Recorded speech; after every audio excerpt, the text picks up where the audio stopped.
Hi, welcome to my All Missions tutorial. In this intro video, I'll be covering some general information about the run, as well as the basics of movement, combat, and RNG manipulation, which are going to be timestamps in the description if you want to go somewhere specific. First, let me show you how timing's done for this run. Time starts as soon as you hit New Game on the main menu, and it ends a few moments after you kill the final boss, Saber Attacks, when you lose control of Zero. There. As soon as he starts running to the left on his own.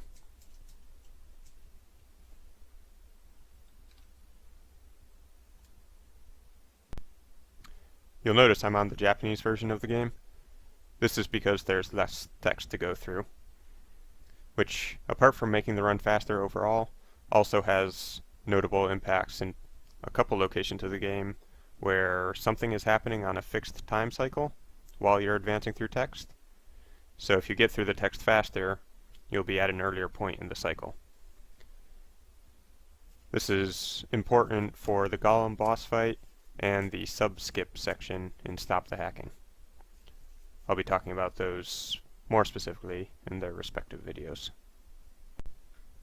One last thing I want to cover before getting into actual gameplay is emulator versus console. Currently on the Mega Man leaderboards there are two emulators that are explicitly allowed. Those are VBA, that's Visual Boy Advance, and BizHawk. VBA runs at a very slightly lower frame rate than the original console, which over the course of a 35-minute run adds up to like a second or two lost, I believe. But it has a lot less lag. So overall, VBA is faster than console by somewhere on the order of 5 to 10 seconds, I would estimate. That's a very rough guess. BizHawk, on the other hand, is much more accurate, both in terms of frame rate and lag, though I haven't tested enough to say that it's exactly accurate. There's also the Virtual Console version on the Wii U, which, like BizHawk, seems to be very accurate. Okay, let's talk about movement. For horizontal movement, it's all about the dash. You want to be dashing all the time. You do not want to dash along the ground repeatedly like this, because you're always going to have a few frames in between where you're walking. Instead, you want to mix in jumps and then start a new dash as soon as you're hitting the ground. That's the basics of horizontal movement. One interesting note about dashing is that your hitbox is different during it. It's shorter and wider, which has a few surprising applications throughout the run. And then one other thing, normally when you're holding the shield out, you can't dash. But with good timing, it's still possible to do dash jumps, either by pressing the dash and jump button on the same frame, like that, or you can press jump and then within a few frames after, you can do the dash, like that. There's only a couple places in the run where you need to be able to do this, but it's not too tough.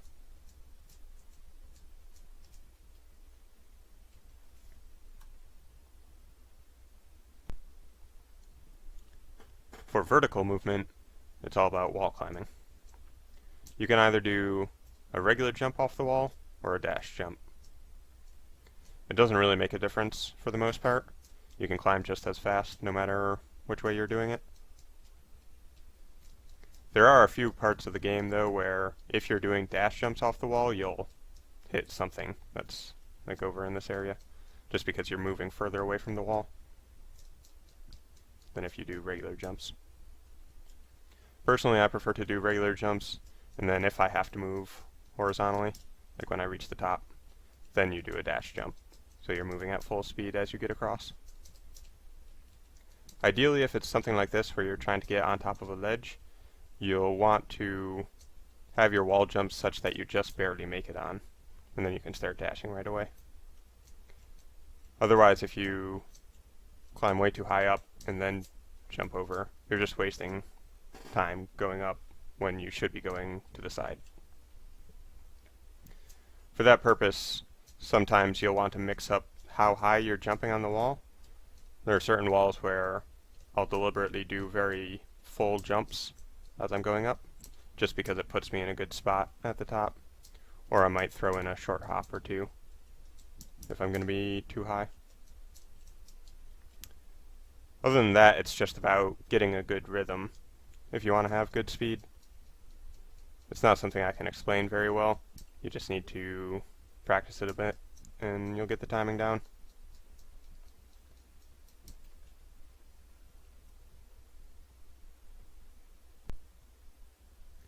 Alright, let's consider combat. Starting with the Buster, it's pretty basic. You got your lemons, they do 1 damage each. One interesting thing about them is that if you dash and shoot, they do more damage. 1.5 damage each instead of 1. So I can kill that guy with 2 instead of 3. This only works if you're dashing along the ground. If you dash, jump, then shoot, those are regular 1 damage shots. And then you've got your basic charge shot, which does 3 damage. Charges really fast. We don't level up the Buster enough to get the 2nd level of charge, so that's not in the speedrun. The Saber's a bit more interesting. There's a lot of different stuff we can do with it, and we need to level it up in various ways as well. An important thing to note is that every time you hit an enemy, the game lags for 4 frames. That's called hit lag. It's not a huge deal, but it can add up to quite a bit over the course of a run if you're doing unnecessary attacks. As far as level ups go, there are 4 that we get. We unlock the 2nd and 3rd hit of this 3-hit combo. That happens at 40 and 160 experience points respectively. We unlock spin slashes, which requires 100 XP, but it only counts attacks done in the air, which is fine because we mostly prefer to use jump slashes anyway, since they let you kill stuff while you're moving. And then there's the charge attack, which requires 560 experience points. We don't get that until near the end of the run. The experience gained per attack is generally 1. The only notable exception is the 3-hit combo, where the 2nd and 3rd hit give 2 and 4 experience points respectively. Charge attacks give 8 XP per hit, but since getting the charge attack is the last level we care about, that's an inconsequential point. Alright, damage values. Standing hits do 4. I believe the 3rd hit of the combo does 5 damage, but I don't think that has any notable applications. If you're walking and you attack for some reason, that only does 3, so be careful about that. Dash attacks do 5. Jump slashes are 4. Spin slashes only do 2 damage. So a lot of times it's important to catch enemies with the start of the attack. Otherwise it might take more hits to kill them, or you might just run into them instead of taking them out. A charge attack is 8. That's more than enough to kill most regular enemies. And then there's the relatively unknown extended jump slash. If you hold down while you're attacking in the air, Zero will hold his saber out indefinitely. That does 5 damage if you hit an enemy with it.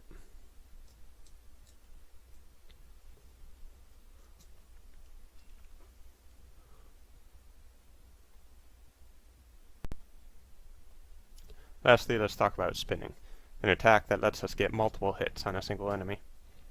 Basically, if you've got an attack, you hit an enemy with it, and then you move the hitbox away, and then back into the enemy, it will register as another hit. So, Against enemies that have a lot of health, especially before we get the charge attack, that's our go-to method of destroying them. So if we consider these doors that normally take 3 hits to get through, I can just do an extended jump slash while spinning left and right and get 2 or 3 hits. It'll speed it up a lot. Like that.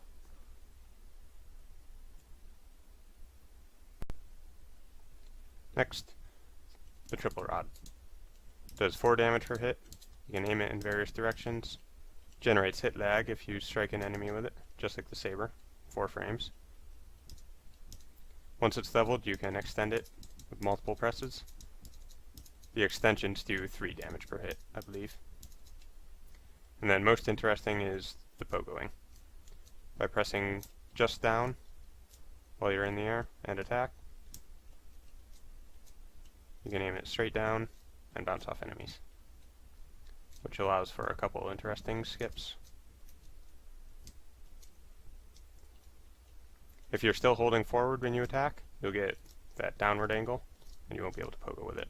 So it's kind of a trick going fast and also getting it, because you need to be releasing forward for as little time as possible to be optimal.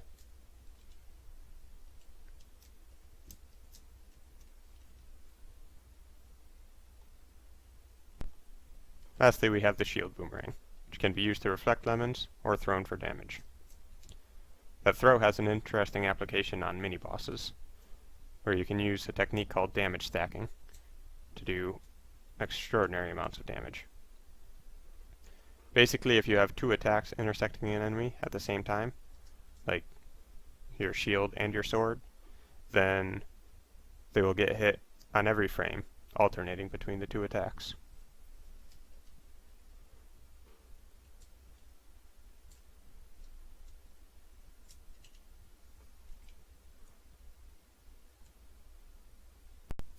The shield also has an important application on regular bosses, so let's talk about those for a bit. Basically, there are 2 types of invincibility frames a boss can get after you hit them. There's a regular length 90 frames of invincibility that they will get from most attacks. But there are a select few that will only give the boss very brief 15 frames of invincibility. So the first 2 hits of this 3-hit combo are the most notable. Others include spin slashes and the first few hits of the triple rod attack.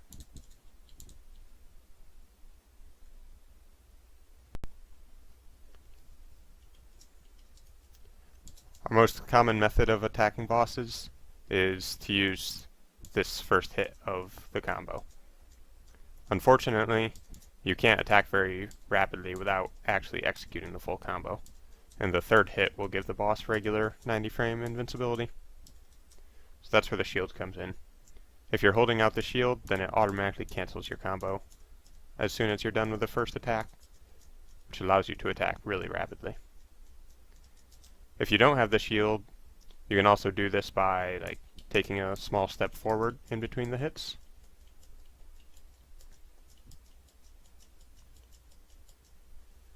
But it's basically impossible for a human to do that as effectively as with the shield. Let's try it on a boss.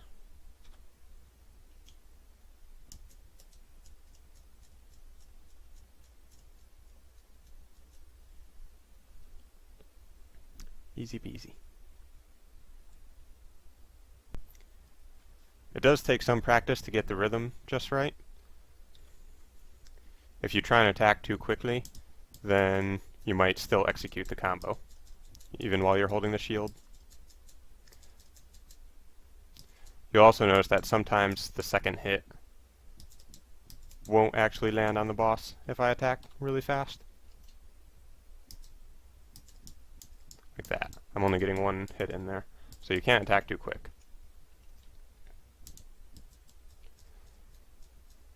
It just takes some practice to get a rhythm such that you're attacking as fast as you can without messing it up. The last thing I want to talk about in this video is the basic principles of RNG manipulation. So right now I'm using a Lua script that displays the current RNG value at the top of the screen. At the start of every mission, it's always going to be at 0, so you don't have to worry about the events in previous missions affecting your RNG manipulations. Each stage is independent. You can see that the value is just staying constant at 0 for now, and that's going to determine what random events happen from now on. Anytime a random event does happen, that's when the value will change. So for example, if I shoot that wall with a buster shot, it changes. That's because the little sprite it makes when the lemon hits the wall has randomness in its position and orientation. Similarly, if I kick up smoke clouds by sliding on the wall.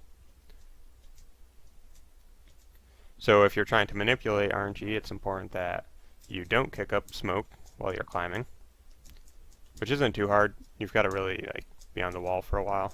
I think it's 10 frames or so before it starts kicking up smoke. You also need to be careful not to accidentally shoot any walls. Shots that go off screen are fine. Same with shots that hit enemies. That won't affect RNG.